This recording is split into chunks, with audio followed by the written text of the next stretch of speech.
officers, I stopped you. Your temp tag's been expired since September of 2022. Oh my.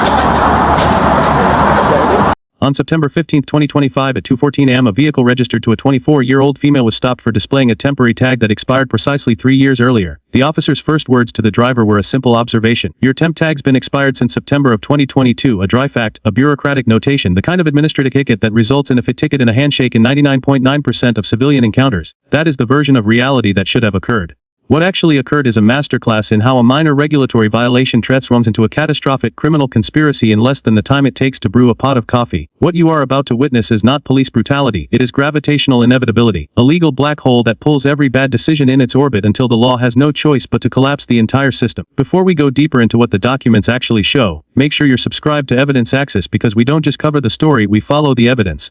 Imagine you drop a lit match into a dry forest during a drought. You don't get to negotiate with the wildfire. You don't get to explain to the flames that you only intended to burn a single leaf. This traffic stop is that lit match. The driver, a man we will identify as Garrett, immediately establishes the tone of the interaction by operating in a parallel legal universe.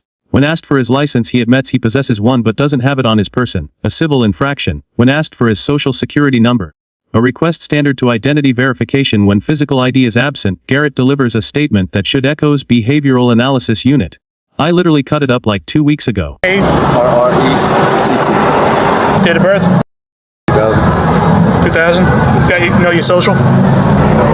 You own it? Translate that from the coded language of sovereign citizens and fugitives into plain English. An individual who cuts up a social security card is not merely forgetful, he is actively severing his identity from the machinery of the state. He is off the grid by choice. This is the moment the match hits the tinder. The officer runs the name and date of birth. The computer terminal pings back with a response that instantly elevates the situation from civil to criminal. The officer looks up from his screen and speaks the words that detonate the first charge. You have a suspended license. But it's the word he transmits into his shoulder microphone that recontextualizes the entire night. Hey, Hunter. Stand by, 32 Foxtrot. Hey, no, stay with him. Stay with him. 32 Foxtrot. Yeah, I ID'd him. 32 Foxtrot, just watch him. 32 Fox. In law enforcement radio brevity, a 30 signal refers to a specific category of priority alert, often a warrant check or a known dangerous subject flag. The officer doesn't just see a suspended license, he sees the unspoken predicate. Garrett has a felony warrant. That warrant, which we pulled directly from the county clerk's public index, was for battery with a prior conviction, battery by sudden snatching, felony tampering with a witness, and false imprisonment. The man sitting in the passenger seat, the man with the cut-up social security card and the expired paper tag, is a convicted violent currently wanted for orchestrating a campaign of physical terror. The officer asks Garrett to step out of the car. Garrett's reply is the first syllable of the physical destruction to come. Come step out of the car for me, please. For what? You have a suspended license. I have a suspended license? Yes, sir. Step out of the car for me, please. For what? Step out the car for me, bro. For what? This is the structural irony that defines the entire case. A man with a documented history of depriving demands an explanation for why his own freedom is being momentarily restrained. The officer provides the explanation. Garrett responds with a physical deflection, citing a broken finger, an X-ray, a medical narrative tied to cast him as the vulnerable party. But the officer isn't negotiating a medical diagnosis. He is executing a lawful arrest. When hands fail to comply, commands escalate. Put your hands behind your back. The air shifts. Garrett does not comply. He flees. Put your hands behind your back. Y'all beat my ass! They beat my ass! Yo, they beat my ass! I'm not gonna use it. Yo, they beat my ass! I'm a f***ing They beat my ass! Yo, somebody record!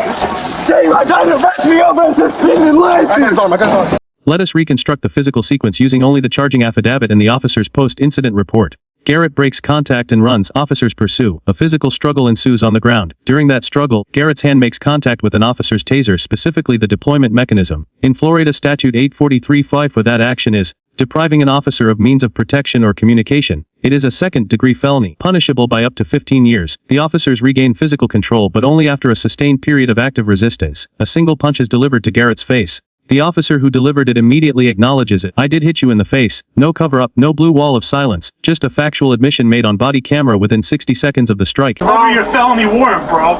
Over you running. Over you trying to grab a taser. I was trying to push it off my back. I wasn't trying to grab it. Over now you got like 4 felony charges. Stupid I'm gonna get my lid back. Who hit me in the face? Y'all man enough to hit me in the face, take. Garrett's response is not a cry of pain.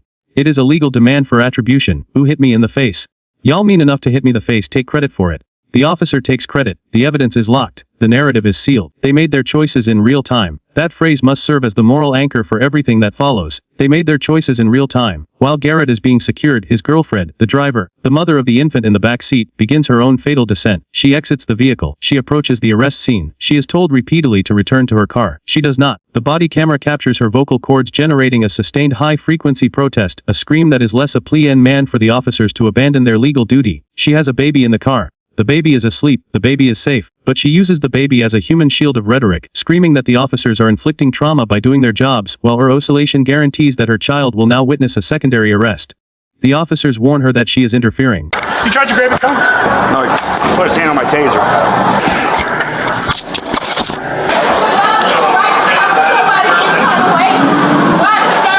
He told you to get back in the car. Why? Because you guys are police? No, you're interfering with the investigation. Am I going to jail too? I got a baby in the back too, so if they want to go, yeah, they come. No. My daughter's right here. Next time I tell you, you go to jail. My daughter's right here. What are you doing? She persists, the handcuffs click. The legal term for her offense is resisting or obstructing an officer without violence, a first-degree misdemeanor, but the pathology is much deeper. She is defending a man who, according to the very body camera footage we are analyzing, has a documented history of domestic violence involving her. The court records reveal a cyclical tragedy. The felony warrant that started this cascade was for crimes in which she is the named victim. And yet, in the adrenaline-soaked vacuum of the roadside, she perceives the officers as the threat and Garrett as the entity requiring her protection. This is not loyalty. This is the clinical presentation of trauma bonding so severe that it overrides the maternal instinct to keep a sleeping baby away from a violent arrest scene. They made their choices in real time. Her mother arrives to retrieve the infant, and what the grandmother delivers is the single most devastating piece of testimony in the entire video record. Standing on the side of the road holding her granddaughter, she looks at her daughter and dissects the absurdity with surgical precision. He is the reason why you're struggling so much, she says. I'm struggling too, but I'm not out here acting a fool. This is the generational voice of consequence breaking through the fog of chaotic impulsivity. She points out the obvious. The officers did not initiate the conflict with her daughter. Her daughter initiated the conflict with the officers. I was standing in my car. When I was standing right there, they didn't tell me to go to the car. And then when they told me to stand in my car, I was at my car. At the end of the video, you will see I was standing at my car. I don't know why he's sitting up there screaming and hollering like he don't know why he's going to jail. He just making a scene. He making a scene. That's all he doing. He alright. He probably in jail right now smiling. Listen to what you tell me.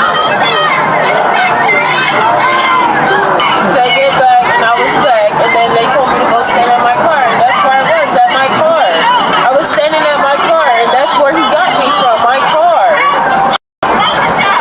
That's what's wrong with them. They taking him to jail. You angry, you're mad, you're upset because they taking him to jail. Car, right? But the thing And I was is, at my car. listen baby, the thing is, they weren't arresting you. They weren't getting you for no traffic stop. You made your own self in this bullshit. Stand at my car. Stand at my car. Stand at your car, what, screaming and hollering the way you were doing just then. You made your own self in this, she tells her. The grandmother understands what the couple cannot. The state does not need to fabricate truths when the defendants author their own indictments in real time under the unblinking eye of a wide-angle lens. Here is the ticking clock moment. Ask yourself this: if a foreign intelligence service wanted to map the precise fracture points in American civic order, would they study nuclear launch codes, or would they study this video? The answer should terrify you, because this 30-minute interaction on a dark road contains every single stressor capable of collapsing public trust: recycles violent crime, generational trauma, a screaming infant in a car seat, and a self-appointed social media auditor screaming racism into a void where the pigmentation of the skin is utterly irrelevant to the expiration date on the tag. I forget who it was. 209 So you pissed off at me, you're gonna take your racism out on my baby mama? Shut up, you clown. Stop. The only variable that matters is the felony warrant. Everything else is theater designed to obscure that predicate fact. The final tallies of the charging documents are staggering. Garrett was charged with 2 counts of felony battery on a law enforcement officer, 2 counts of felony battery with a prior conviction resisting with violence, felony attempting to deprive an officer of means of protection, knowingly driving with a suspended license, and operating an unregistered motor vehicle. The girlfriend was charged with resexstructing. The grandmother took the baby home. The legal system is presumed to grind forward, but the wreckage on the roadside is not just physical, it is a monument to the philosophy of non-compliance as a lifestyle. Motor vehicle. They are both presumed innocent unless proven guilty in a court of law. We looked into Garrett's felony warrant that caused officers to take him into custody in the first place. It was for battery for a prior conviction, battery sudden snatching, felony tampering with a witness, and false imprisonment. We also looked into his criminal background and found that he's been involved in domestic violence situations with his girlfriend seen in the body cam footage. Now, I can't help but feel some sympathy for Garrett's girlfriend, but unfortunately, rushing to defend the very person who's making her life so difficult is exactly what landed her in handcuffs. They made their choices in real time. We are left with an unanswered question that is genuinely unsettling. We know the grandmother's judgment, we know the officer's judgment. What we do not know is the judgment of the sleeping infant. There is a child who will one day view this footage. That child will see her father run, her mother scream, and her grandmother beg for sanity. The question is not whether the police used proportional force, the evidence confirms they did. The question is whether the child will inherit the doctrine of total resistance, or whether she will see the footage and recognize the precise millisecond where her mother could have simply stayed in the car. For those of you who want to see the raw data yourselves, don't rely on my analysis. Go to the source. I am directing you the public records index of the county where this arrest occurred. Search for the probable cause affidavit under the incident date of September 15, 2025. Read the narrative written by the hours of the event, before lawyers, before spin, before the body camera footage went viral. Compare the officer's sworn statement to the video. Then come back to the comment section and answer one direct question: at what precise timestamp did the female driver forfeit her role as a bystander and become a co-defendant? And was there ever a moment where a simple, quiet compliance would have allowed that baby to sleep through the night undisturbed? If you believe the evidence should dictate the narrative, not the headline, then like this video, share it with someone who needs to understand the legal gravity of a traffic stop, subscribe to EvidenceAxis, and turn on notes. The record is public. The conclusions are your own.